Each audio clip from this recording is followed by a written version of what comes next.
Perfect.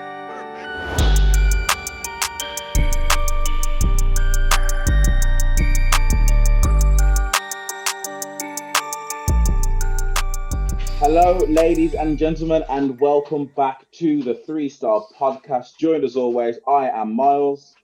I'm Shaun. And I'm still Richard. How's everyone doing? How are you doing, gentlemen?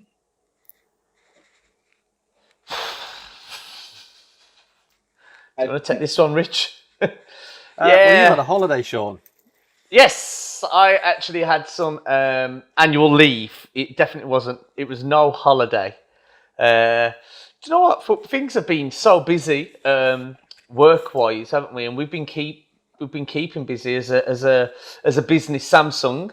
And I'm sure there's some things that we can talk about during the podcast. So I just thought I just need a little bit of time away, mainly from Zoom calls, really. So I had a few days of just chilling, not doing much really. The world's kind of doing its own thing outside there, and I watched some TV and chilled, played a little bit of piano.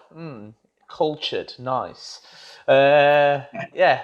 Wow. I'll tell you what I did watch, actually, being as we normally do a bit of a movie corner at the beginning of the podcast.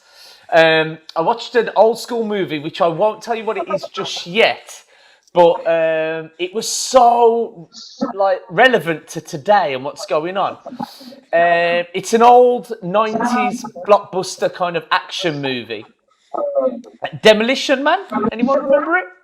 What a film. Yeah, so Wesley Wesley Snipes, Sylvester Stallone, Sandra Bullock. But I'll just kind of briefly hit off some of the points on there. And I was kind of watching it what the hell is going on? This is so relevant to today, because they live in a it's set in the future, 2032, so only 12 years away from now. And they have so many things that are already invented. Don't forget the film was recorded in 96. So they've got self-driving cars. They communicate purely via video call, which I presume at the time of recording was whoa, imagine if you could do this. And now that's what we do. And there's a lot of, at one point, Sandra Bullock's character explains all the things that are different from the world from 96 when Sylvester Stallone and Wesley Snipes were frozen.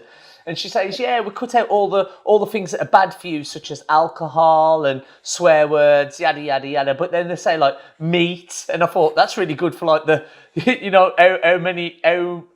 prominent the vegan movement is and stuff like this. But then they don't, where it got really interesting was they don't greet each other with a handshake because physical contact isn't really allowed. So they kind of put palms close to each other and circular motion them like this. And I think that should be the 3-Star Podcast greeting from now on, especially in the kind of social distancing kind of manner. So they do that. And I just thought they got so many things not actually too far from the truth. I'm just waiting for Myles to turn up in a set of robes with a funny hat now for the next podcast. And they'll have it actually bang on, because I know he's got a self-drive Tesla in his garage somewhere as well. I wish. Do you not think it's funny that when it comes to sci-fi fantasy movies about the future, there's always two things that seem to be prominent across them all, and that is one, doesn't matter what time in the future you go, we will have flying cars or hovering cars, however they want to describe it. And another one that I've noticed as well is a lot of people like to freeze themselves and then be unfrozen later on in time, because that's what's happened in Demolition Man, don't they? Wesley Snipes' character gets frozen, and then Sylvester Stallone's character gets frozen for when he then comes back. No. So the story is actually Wesley Snipes is a terrorist causing trouble, and Sylvester Stallone catches him, but because Wesley Snipes says, "Oh, I told him where all these hostages was. He didn't listen to me," so they kind of freeze him. As his prison sentence, but they're listen, we know you're a good guy, but 30 people did die because of you, so we've got to freeze you. Wesley Snipes gets out, Sylvester Stallone gets out. But on your point there, on the two points there, is the flying cars. I was listening to an Elon Musk, I'm a big fan of Elon Musk. I was listening to an Elon Musk interview, and he was basically saying that realistically he wants to hit that one on the nose straight away. And the reason we can't have flying cars, he was like, do you know how loud a helicopter is and how much trouble that causes? And he's like, imagine everyone having one of those. He said, it's just not happening. He says the way to go is like into the ground. So he's doing the tunneling with the boring company, they call it. Yeah. The boring company. So that, and then the second point there about freezing people. Would you, it's more of a question really. Would you be down for that as an option? Nope. See, Sean, this is where I don't want to hijack the podcast and get into movies, but it all depends on what movie rule, what kind of scenario we're going by. For example, if you two seen Passengers with Jennifer Lawrence and it's a Chris, who plays Star-Lord? It's not Chris Evans. That's Captain America. Hemsworth. Chris Pratt. Oh man. Yeah. Basically, people on Earth get to travel to like a second Earth, but to get there it takes over 100 years. So they get a whatever it is. Cryogenic. That's the one. Thank you, Rich. They get frozen, and then they go over there. There's a whole plot to it. But no, to answer your question, Sean, no, I don't think I would be able to. The implications are you're going to outlive people you know and love. So it would have to be a pretty extreme situation for me to want to be a human. That's what he did. Excellent, Rich, because you're of the same school of thought of the 1990s Hollywood writers then. Because Sylvester Stallone had a wife and kid. His wife, unfortunately, died in one of the big earthquakes, which changed the world. But his kid, Sandra Bullock's like, I can find for you. And he was like, no. He's like, it would just be so different. And it would, it'd freak her out. But that's the thing, isn't it? Your life is your life because of the people in it, really. Like, the land is just the land. So I just found it really interesting. And it's a point that we bring up quite a lot, and we kind of like talk sci-fi on the podcast. And I think the reason that we probably do that is because tech and the evolution of tech is so closely narrated to the speed of kind of like futuristic ideologies, I suppose. Does that make sense? That sounded quite philosophical there for a second, didn't I? That sounded like, that was well done, mate. Well done. Thanks. Right, you two carry on with the podcast. I've done my bit. Mind blown. Yeah. Mind blown. Now, while we're talking about tech, I don't know if you guys... What I've noticed during this lockdown is a lot of people who remember that I work at Samsung keep messaging me and asking me, oh, Myles, can you get me this? Or Myles, how do I get one of these? Or what's one of these? And my one friend has wanted a Samsung smartwatch for about a year now. We've recently had a promotion where if you get a new phone, you get a free watch with it. He also wants a new phone. So for the past 2 weeks, I've been telling him, the phone you want, just go and order it now from anywhere and you will get the free watch. He, for some strange reason, was like, no. I was like, why not? He's like, no, I'm not ready yet. The promo ended on Friday. Saturday morning, he rang me and was like, Myles, I've just ordered my S20 Plus. And then, you know what's even funnier? If I could show you the message, I'll show you. So this is how technologically inept he is, and he's never going to watch this podcast, so it's fine. He doesn't watch anything. He got the message to say he's got a phone coming. And you know when you order a phone online, it has the phone and then the SIM card? Well, for some reason on the website, it had the SIM card like 3HG, but then the picture wasn't there, like it was broken, but it said S7. So he rang me all excited, like, oh, I'm getting a free S7. I'm like, I don't think you're going to be getting a free S7 with the phone. And then he was like, no, let me send you the email they've sent me. And he sent it me. I was like, yeah, that's just the SIM. And then to make it even worse, he was like, well, I thought the phone was 5G. Why is it 3G? I was like, no. H3G is just Hutchinson. It's just a name. It is a nightmare, but you're right. A lot of people are buying like the new tech so much now because of our changed way of living. And actually, and I don't know if you did this on purpose, Rich, but I was going to ask on this podcast anyway about those things on your background, which are on your background, because that's probably going to be one of my next purchases. if I've got the right reason why. I'm putting you under the pressure now because now I'm going to. So we've got some laptop. Samsung gone back into laptop market. That is right, isn't it? Or going computing back in. division. I saw the announcements, but I didn't kind of like really. I didn't watch them in their full. So what is it? 2 or 3 new compute? What's the situation, Rich? Like for me and the listeners, and this is wholeheartedly. I don't really know what our situation is at the minute. Don't tell our gaffers. Teach me. No, you had a lovely. You had 4 weeks off, mate. You're allowed to be slightly behind the tech. You know, tech moves fast. Yeah. It felt like 4 weeks. You were missed. You know, thank you. By our female listeners and our male listeners. So we've got Galaxy Book S. We announced, which is in 2 variants. So you've got a Qualcomm version, which I kind of consider the ultimate in kind of portability, the king of batteries, right? So we've got the Qualcomm edition, and people are familiar with Qualcomm in phone manufacturers and things like that. I don't they make the chips for the Switch as well? Maybe.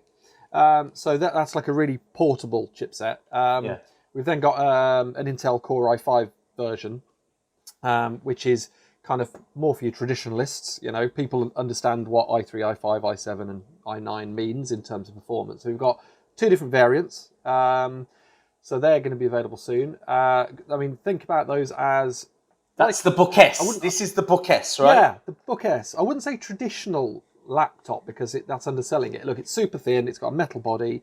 It's really light, really portable, true all-day battery life, great quality screen. So someone who does a few Zoom calls, a bit of emailing, internet browsing, and maybe some editing, and that's what editing is in my Office documents. You know, whether that's a Word, not Word, just at Microsoft, but maybe on my Google services. But that's some spreadsheets of some kind and some presentation building. That would do it for me, right?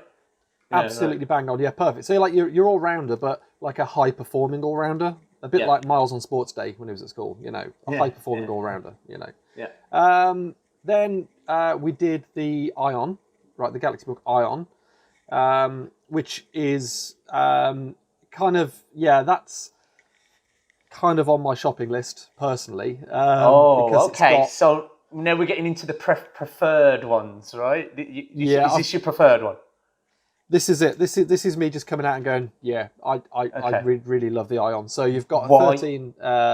You got different sizes in different models. That's the thing we have to consider as well. So the Ion's got a 13 and a 15-inch variant, but the big thing is it's got a QLED display. So anyone who knows Samsung tellies knows quantum lighting technology. It's got the ability to create like 100% color space. So without getting too boring, I get a bit excited, but if you look at like Adobe color spectrum and stuff like that, it's so near perfect, this screen is, that if you see something on screen, it's going to be virtually true to life as seeing it outside. It's going to be the same when you see it on a website, the same as when you print it off onto if anyone ever still prints things. So it's got this QLED display, and it's got a fingerprint key built in. They've all got fingerprint. Cool. There's loads of stuff that carries over from like the people enjoy on our Android stuff, tablets and phones. Yes. And then the last one. Yeah, go on. Just a quick one. This is, I know if the people that use Samsung, we've had QED on our phones and our TVs, but this is the first notebook/laptop to have a QLED screen, from Samsung anyway as well, isn't it? For us, yeah, absolutely. For us, this is the so first now QLED, yeah. Because the story that I normally tell about tablets, right?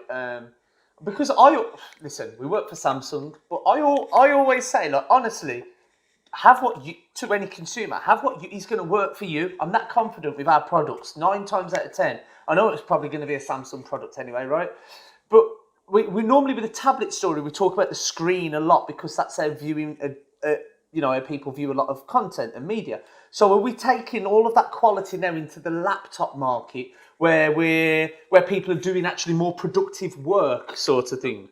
So they're getting the power or the traditional kind of power of a laptop, but with that fantastic quality of that screen. Is that right there? Yeah. Yeah, you're absolutely right. Sweet. And when you go into, when we're allowed to go into retail again, which I'm really looking forward to, and you walk across and there's this entire bank of things in front of you, it's like phones. You know, you look at the design, but you also look at the display that you're going to be staring at for hours and hours every week. So QLED, if you think about like the boring fact, okay, nerd alert, if you're outside and you put it on auto brightness, it can go up to 600 nits, which anyone who knows about brightness is crazy bright. So if you're going to work out in your back garden, if you're lucky enough to have a back garden, patio, porch, whatever, balcony, then this kind of QLED technology, it can be super bright, so you can use it outside properly. Because with an older laptop like I've got, it's hard to use outside. And also you can view it from 178 degrees. So imagine the few of you are gathered around 2 meters apart at the moment. You could actually be 2 meters apart, and you'd all still be able to see the screen. We could all watch Demolition Man. Do you know something? I think stuff like that. You come up with an example there where but it's so true. How many times I know there's times when I've tried to take advantage of the good weather and work outside. I just can't do it. Because I can't see my screen, and all of a sudden forget all the kind of the cool features and wow and stuff. It's just I can't use this. So. Good point. So which one's that again, Rich? So the book S for me is kind of like the everyday everyman. Am I right in saying that? It's going to do the job. Yeah. So really far, well. I'm kind of thinking, right, internally, I was thinking, right, look into that one. Maybe that'll be your purchase. That's all you need, right? But now you've said that this is your favoured one. So, that sounds pretty cool there, especially the fingerprint scanning technology and the really cool screen. And you say there's one more as well? There is. So there's the Galaxy Book Flex. So this one, imagine the laptops and tablets like in exactly what you can see in the background here. You can close it and open it up, and then you can fold it all the way around. You can turn it into a tablet. It's got a touch screen. It's got an S Pen embedded in it. Cool. I get it. So with the S Pen as well. I can see the S Pen on the screen. Yeah. So S Pen is something note lovers have used for years. It's super accurate. It's like writing pen on paper. It's brilliant. The other two, are they touchscreen? The other two? No. The other two. So you've got standard kind of standard screen technology in the Book S, which is still really bright HD. Yeah. You then go up to QLED, and then you go up to QLED with an S Pen and a touchscreen. Get it? That's our story, right? I like it. Yeah, cool. So back in the laptop market, then, Rich, it seems. In a big way, I wouldn't know the products off the top of my heart because we didn't actually give them kind of cool names. I'm talking about even probably just before Myles started with Samsung as well, I'm thinking. And we were doing laptops, do you remember, Rich, some years back? Oh, back in the day, mate. Yeah, we did Galaxy Book, but then we did other laptops, like more really traditional laptops before. Yeah, like traditional laptops, that's what I'm thinking. Like the Book was always a bit more tablet style for me, and as powerful as it was, a lot of people in the office use that as their laptop, by the way, which is cool. Yeah. Oh, burning question: what kind of charger do these three take? Do you know? They do. They all come with these it looks pretty much like a mobile phone charger, which is crazy. So you don't have the big brick. But the other thing is, on several of the models, shall we say? Well, we don't want to go into too much detail, but check out the press releases, check out the videos that are available on YouTube. You can turn the touchpad into a wireless power share pad, so you can charge up your phone, charge up your buds, charge up your watch. I genuinely nearly swore there. Is that really? I never knew that. That's brilliant. Yeah. Well, that and AKG sound and all that stuff so a lot of stuff that people expect from kind of Samsung other tech, it's in these devices. No, that's cool. And you can use a battery pack to charge them as well. So again, if you really are worth a decent sized battery pack. Use an official Samsung one. Yeah, of course. The reason I ask isn't I didn't realise that they had the wireless charging. So that brings all the story together again, which I think is what we always do, but a message that we're still trying to educate the people on, because there's so much wealth to it and depth to that kind of connected and working together. But as simple, I didn't think about the wireless charging. I was more just I hate, Rich, when we have our meetings in central London, for example, and I'm getting the train down, I like to travel as light as possible, but my laptop is one thing, heavy, bulky, and sometimes the charger is just as much as a nuisance, with a big brick and stuff like that. So if it works like that, good battery life, works off a wireless battery pack as well, that's amazing. I've never known that sort of thing before. This is where the power comes in with the need for it to be portable, and they come together. Yeah. Cool products, man. And batteries that last you genuinely kind of all day. You know, we're doing some testing now to get the official figures, but you're talking crazy long battery use. Probably, you know, I'm not talking 50% longer than we kind of used to. Probably double what we've been used to from a few years ago. The most important part about all of this, though, is on all three of these devices, you can play Sims 4 and Worms 3. So for all my PC gamers out there. Worms, is that still a game? Do you remember a game? Jim, sure. This is how much of a game. Earthworm Jim, yeah. Earthworm Jim, Sean. This is how much of a game Worms 3 is, because I use Google Rewards and I just have money sitting in my account. Yeah. Hold on, put it to my chest. Right there is Worms 3 on my cellular device. Woo. Worms 3. Oh, I've got a question that I'm going to ask you two, but also maybe the guys can comment below and tell me. Can someone help me, or help my nephews even? Can you play Fortnite split screen on an Xbox? I heard you can. How? I'm not too sure. There's the answer. You can. That isn't the answer. That isn't the answer. That's not the answer I've been looking for, Miles. So I did that. It should, according to Google, it should be as simple as connecting a second controller. When you've connected that controller, you then need to log in your Fortnite account on the second controller, and then you should be able to have a split screen option on Fortnite. We got another account. Yeah. Okay, guys. I'm going to throw something in there. Yeah. Just to get away from this because we don't know the answer. So Miles, we're dodging bullets here, mate. Don't forget, going back to this computing stuff and talking about gaming thing, is cloud gaming. Is anyone in on that up to now? Is anyone getting all over it? I can see the benefit of it as someone that has a 500 gigabyte place, depending on probably 3 games, as long as it's not like GTA or Call of Duty. So on the DLC, saving space, I'm the biggest fan of cloud gaming. However, at the minute, because I'm not so much a big PC gamer and don't have a gaming PC to go along with it, majority of the games I play, I don't need to do cloud play with because I'm always on the PlayStation or it's on my phone. But again, I know people, especially with Steam and Steam Link, I know a lot of people that are playing while they're away. Well, that's the thing, right? You could buy any of these devices, and if you've set up a Steam account, get your cloud gaming on, and especially with things like Microsoft doing xCloud, looking forward, you're going to be able to use a moderately spec'd device and let the servers do the hard work at their end, and that's what you pay the money for. Hook up a controller or use your keypad and mouse, which a lot of people use for PC gaming. Do crossplay.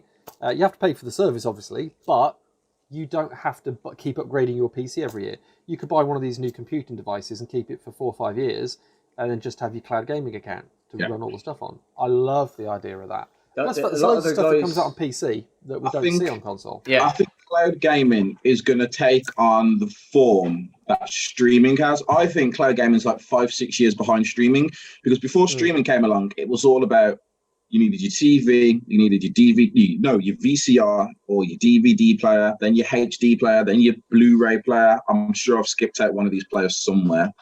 But now you only need the TV because you've got your Netflix, which doesn't require any. It's a subscription. Amazon Prime, Disney Plus, Hulu. There are other brands available. I feel like I work on a BBC radio show. There are other streaming services are available. And then with gaming, at the minute, again, you need the good TV, 8K TV. Just if I keep saying 8K TV, I reckon I'll be able to get one soon, even though I've just brought one. You've got your 8K TV, and then at the minute it's £300 to £400, depending on what console you want to go for. If we stick with the main 3, Switch, PlayStation, Xbox, PC gaming. All right, don't get at me in the comments, but from what I've seen, if you want a decent gaming experience, you're probably looking at £1,000 upwards for like the computer system to be able to run everything that you want on there as well. Some of them guys in the team, they brought their PCs to an event that we did. And I remember. There's a lot of things that go into a purchase decision for me, but price is just one of those elements. But when the price is talking thousands of pounds that these guys are talking, it's just not sustainable, man, for like the average Joe like me, Yes, but then someone like you, Sean, say you wanted to get into gaming or you just want to pick up a few games or so. Now, instead of someone having to tell you, right, if you've got a spare £300-400, go buy a PlayStation, or go and spend £1,000 and buy a gaming PC, or what some people will do, which is when they say, spend £500 and then as things get old, just buy a new hard drive, just buy new this and build your own computer from scratch. You'll have the cloud gaming, which means all you need is a good TV, which I'm assuming you would have. And then from there, you can, and the best thing about it as well, you can cloud game from your phone. You can cloud game from a PC or laptop. Again, it wouldn't surprise me if some point in the future you can hook your phone up to your TV to use as a controller and then stream it straight to your TV. Well, use Stadia, through a Chromecast. Stadia, there you go. So I think what the problem is at the moment, people have kind of putting the feelers out. No one's got the Netflix solution right now for cloud gaming. As soon as that, right. And you're right, it requires infrastructure, so everyone needs a much better connection. Otherwise, it's just not going to work properly. So it's exciting times. It's exciting. Yeah, It's not quite the terrible year that we thought that we were going to have, is it? No. There's hope. Yeah. I was going to try and sneak in a Star Wars reference about there being hope and the last hope and. Oh, actually, Rich shared something with me. I don't know if you've seen it, Myles. But Rich, have you got that? Do you know that thing that you sent me the other day?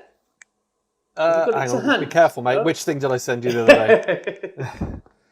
Let's be specific about this, darling. You mean the poem? The poem, yeah. I don't know whether Myles has heard it or not. It reminded me because I was just saying, 2020 has been a bit of a crazy year, and everyone's saying, the worst year.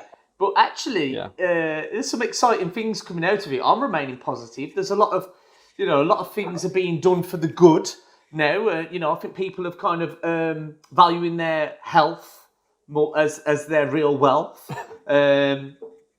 Black Lives Matter movement is very exciting because finally I think there'll be some equality in what is needed, and what should be an absolute norm. So I'm really excited about that as well. But Rich sent me something, Myles. Did you send it to Myles as well, or has he heard it? If not, Myles, listen to this. Have you got it, Rich? Would you mind reading it out? Yeah. Listen to this. I've sort of memorised it.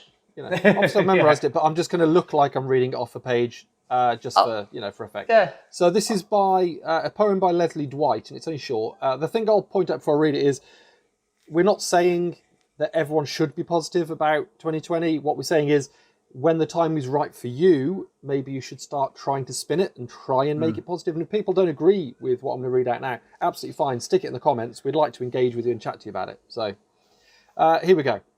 I'll put on my reading glasses and put on my best reading voice. So. What if 2020 isn't cancelled? What if 2020 is the year we've been waiting for? A year so uncomfortable, so painful, so scary, so raw, that it finally forces us to grow. A year that screams so loud, finally awaking us from our ignorant slumber. A year we finally accept we need for change. Declare change, work for change, become the change. A year we finally band together instead of pushing each other further apart. 2020 isn't cancelled, but rather it's the most important year of them all. There you go. See that? Yeah, because I think because that's a good message, because it's not saying 2020 is positive, and it's not saying the events of 2020 is positive. Because if you look at it, we've had protests before, but we've never had protests this big. First time in history, all 50 states have protested. 18, when I last heard, it was 18 different countries in total have all protested on the Black Lives Matter police brutality issue that was sparked. I don't know who to say it was sparked by. We'll go with George Floyd, Breonna Taylor, Tamir Rice. I won't start listing them all off, but there we go. We've had pandemics before, maybe not my generation's lifetime. I don't think we've had anything. I think the closest thing, without trying to be funny, the closest thing we've had to this sort of pandemic, honestly, was maybe bird flu or cow and foot, and that wasn't exactly swine flu. Swine flu. Yeah, that was more attacking the food than it was attacking us. Cow and foot. Sorry, Shaun. Cow and foot. It's a pub in somewhere in London. Was it cow and mouth? What was that? What was that disease called with the cow? I forget, but it weren't cow and foot. It was I said called mad Kevin cow Foot. disease, but it was Creutzfeldt-Jakob's disease, I think, CJD. You got me, Kevin Foot. No, it is. It's cow and mouth. It's cow and mouth or foot and. Oh, I'm so confused. Foot and mouth, or foot there's and mad mouth cow disease. disease. Yeah, Oh, or mad okay. cow disease. That's it. I knew. Listen, I knew one of those. I knew one of You're those. coming down the cow farmyards. and foot for a I pint. knew one of those farmyard animals had one. But yeah, we've had that. We've had celebrity deaths that have happened before, but this is the first time I can think of in history where we've had it all happen. Not only in the same year, but it all happened at the start. The first 3 months of the year, we lost a lot of celebrities. Like they were non-stop, one after another. It felt like in January, and then we had the coronavirus, which again came in January, but it affected the whole world. I'd say in March. Then you had the protests, which May times. This is all the first 5-6 months of the year, so it's like a massive disease that's coming right now, and these protests and everyone staying in and reconnecting with family, that's like the antibiotics. And hopefully once it's all cleared up, I would love for it all to clear up by the end of the year, but you can't. So there's some things you can't rush. So if it takes us a year, a couple of years to get some peace in the world for everybody. Yeah. To put a bit of context on it, there's a well-known author, Joseph Campbell, and he's a writer and speaker and stuff, and he basically highlights something called the hero's journey.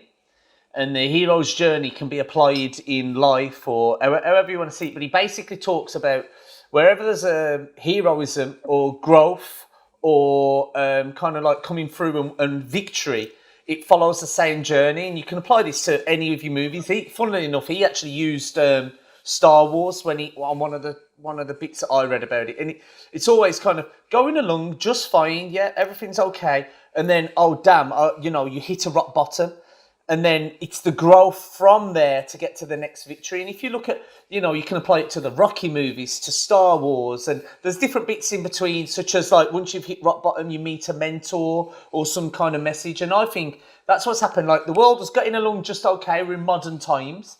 And then all of a sudden, all of this craziness has happened in 2020, where we feel like we've hit rock bottom. We're not allowed to see anyone, and all of this, the police brutality is out of hand and out of order and it's just wrong. But now I really feel, and I don't think it will be the end of 2020, but the growth that comes from it, just like the poem that Rich read out, is something to be excited about and to strive for, So it all fits in the hero's journey. Yeah, I encourage everyone to look into that. But I think the poem from Rich was very relevant, and also the thoughts of Myles. I think you're exactly right, mate, there. And I think, like we say, look, this podcast is all our own opinions and our own views. But as far as I'm speaking, is we just want. There's no kind of opinion in the words of right and wrong. You know what I mean? And but I say it all with a smile on my face, because I think it'll be, if there are some massive changes, not just the from the protests and the protests that are going on right now, but also changes in the way we live our lives and our perspective after COVID-19. Then it'll be a good time, Just because this has got me thinking. This is what I had to do on the weekend to sort of just pull myself off social media and just I needed to do or watch something to bring myself back up. So I'd advise everyone to go and watch Avengers Endgame. It's just such a good, as long as you've seen Infinity War, it's such a good film. Like the first 2 hours is like a real struggle watching them. Like they come up with an idea, then it fails, and they come up with another idea and it fails. But it's such a good pull through. But what you've just said there, Shaun, about there's no right answer for right and wrong. This is a quick one to get at me in the comments as well, and also for you, Rich and Shaun. I know we haven't got long left, but in his original idea, is Thanos right or wrong? And this is the beauty of what they do. You two are both comic fans, and you know the background much more than me. I come from it from a different angle. I just watch it for a bit of light entertainment. But the beauty that I found in it is they actually hit some really good. It's the grey area of that black that meets the black and white, because they did it really well with X-Men as well, such as Charles Xavier and Magneto. They both wanted the same thing. The way they wanted to go about it were completely different. So I haven't got an answer. All I can do is acknowledge what a great question that is. Yeah. I'm the same. I'm exactly the same. I think it's like the Sith deal with absolutes. That's my issue with Thanos. I think ultimately trying to make the world better for everyone is great, but the way you go about it is the key ingredient. And I think he went about it in a slightly heavy-handed way. A little bit. Just ever so slightly. Shaun, it's funny that you mentioned Professor X and Magneto, purely because, do you know what X-Men was about? Like, the idea of X-Men was created around, like, civil rights. Yeah, like the Malcolm X and Martin Luther King juxtaposition with, that was just, No, it's good. You know something? We watch these things for our entertainment, our fun, and our enjoyment. But when we break them down a little bit and give them some thought, there's that, these are like the stories we tell children with a moral behind it. And there's morals in a lot of what we view and what, we've, and a lot of messaging that we can take from what we take from entertainment. And I've got one final thought for you, which I think is probably the most poignant right now, is the famous lyricist who wrote the words, and you can tell me who it was, Shaun or Myles. You can buzz it at any time for 5 points. I believe the children are our future. Teach them well and let them lead the way. Show them all the beauty they possess inside. Give them a sense of pride to make it easier. No buzzing. Ooh. No buzzing. Who is that? Is it? Hold on. It's not Martin Luther King, is it? No, it's a female singer, and I'm really bad because it's either. It's not. Hold on. It's not Tina Turner. Who's the other one? Is it Whitney? It's Whitney. Sure, it's Whitney. Yes, Whitney. Yes. It is. And here's me saying, was it Martin Luther King? It was the last line. No. But beautifully written. And the only reason I really brought that up was because I'm going through that whole trying to explain to my 3.5-year-old daughter what's going on now, and I'm educating myself, and I'm trying to make her as broad as a person as she can be, and as welcoming and loving as she can be to everybody. So it's kind of a difficult job, but if you take on that responsibility for your loved ones, hopefully it spreads out, and then in a few years' time, 100%. Next generation, hopefully things will be a little bit better. Yeah. But good one to end on, I think. There it is. But for everyone that is still looking for an escape, in a couple of days' time, season 4 of Rick and Morty will be available on Netflix for those that haven't caught up with the 10 episodes. I'm so lost. I've binge watched so many things. There are 10 episodes. But before we leave, guys, I think we should. I know we're a tech podcast, but there's tech involved with this. What is everybody currently watching right now? Just to give something for the guys if they need an escape. Rich, we'll start with you. What are you currently watching right now? You know what? Genuinely, I'm going back through my old favourites. So Wesley Snipes was a good shout, because if you haven't watched Blade, part of the Marvel universe, watch Blade.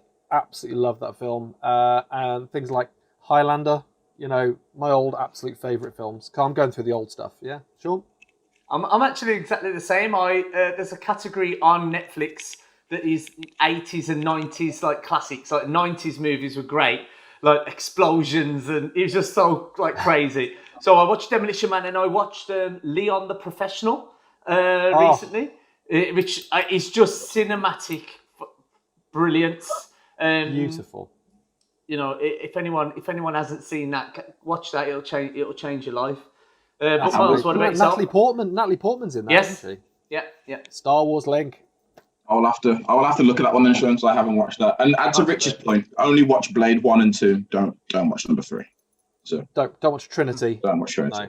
No. Myself, I've been going on a comedy TV show binge. So I finished Community, watched it for the first time. I finished Community a few weeks ago, which is amazing.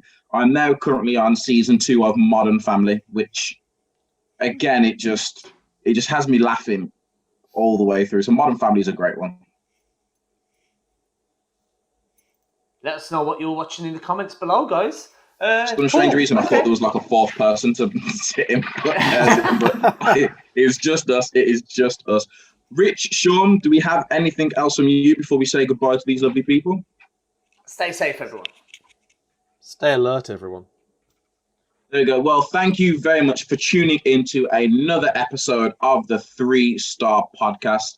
Remember, stay safe, stay alert, stay home, staying alive, more importantly. Until the next time. Do you like that one, Shaun? I've been Myles. I've been Shaun. I'm still Richard, I'm afraid. See you soon. See you in 2 weeks. See you next week. Whenever you watch this, we will see you the next time you watch this.